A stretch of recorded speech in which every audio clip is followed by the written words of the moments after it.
Ecuatorianos, que no nos engañen. Nuestro petróleo estuvo y está en manos de mafias. Mafias petroleras, mafias de abogados y mafias políticas, todas ellas alineadas en contra de los intereses de nuestro país. Los casos de Oxy y Petrobras solo son un multimillonario juego de intereses económicos y resucitan una antigua disputa por feriarse nuestros recursos naturales y el pastel más preciado, el Yasuní y Teté.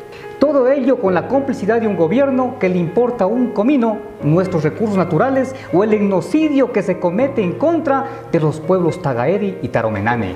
En el fondo de todo este juego está, por un lado, el bando de la Occidental Petroleum, también llamada Oxy, con sus fichas, Houston y los intereses de las transnacionales del Imperio del Norte, firmas de abogados de aquí y del extranjero. En el otro bando se infilan los intereses de la brasileña Petrobras, creada en las Islas Caimán y cuyas fichas se gestaron en el Foro de Sao Paulo.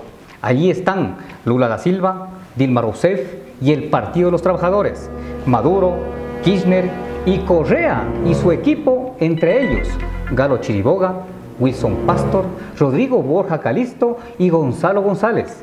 Los dos últimos abogados de Petrobras en Ecuador. No podemos ser ilusos y debemos destacar que Petrobras actualmente está siendo investigada por corrupción y compra de políticos en un sonado caso que incluye oscuros manejos por más de 2.000 millones de dólares, en el que está involucrado, entre otros, el hijo de Lula da Silva. Además, se presume que Petrobras habría aportado con 200 millones de dólares a la campaña de Dilma Rousseff, razón por la cual el tesorero del Partido de los Trabajadores hoy está preso. Aquí en el Ecuador, desde el año 2006, Galo Chiriboga se convirtió en el protagonista de las sucesivas e ilegales prebendas que se tejieron a favor de Petrobras. Como presidente de Petroecuador a finales del gobierno de Alfredo Palacio, Chiriboga avaló la ilegal cesión de derechos que otorgó Petrobras a favor de la japonesa Teikoku, lo cual es un delito tipificado en el artículo 74 de la Ley de Hidrocarburos y aún más, es una traición a la soberanía de nuestro país.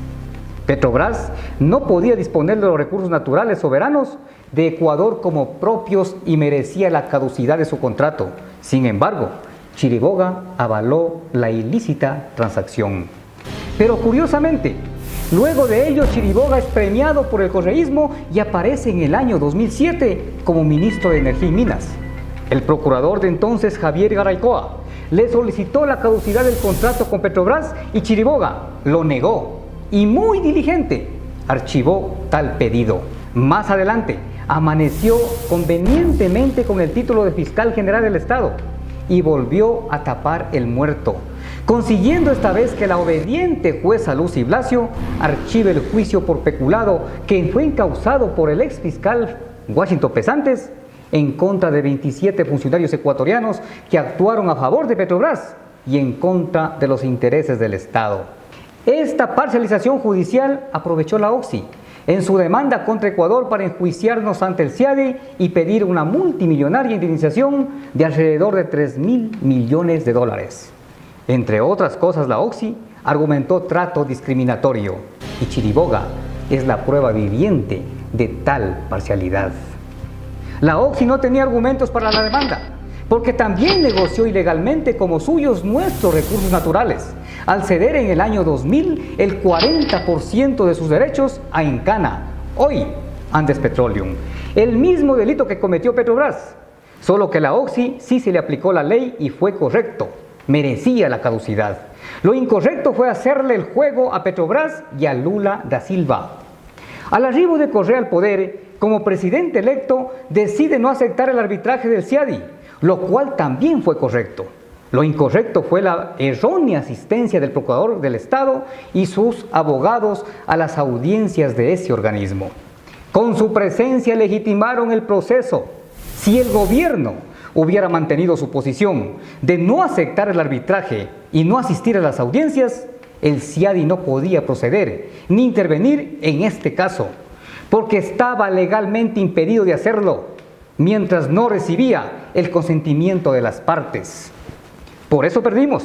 Por esta irresponsabilidad del gobierno de Correa, hoy cada ecuatoriano le debe a la Oxy $62 más intereses.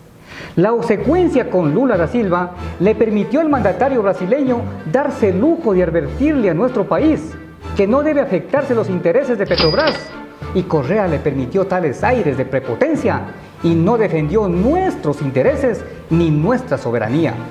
Es por ello que ahora Petrobras se permite incluso demandarnos en la Corte de La Haya por 830 millones de dólares. Mal paga el diablo a sus devotos. Lastimosamente, quien paga y pagará los platos rotos es el pueblo ecuatoriano. ¿Qué otros oscuros intereses se esconden tras este alegre manejo de nuestros recursos naturales? ¿Quiénes más serán beneficiarios de la sorpresiva demanda de Petrobras?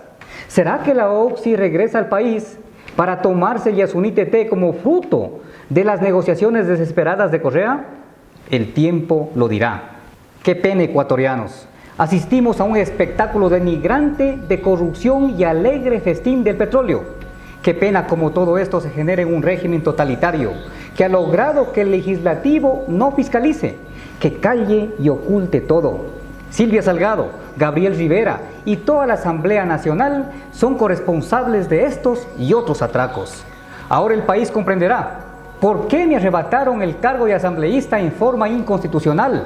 Querían callarme e impedir la fiscalización.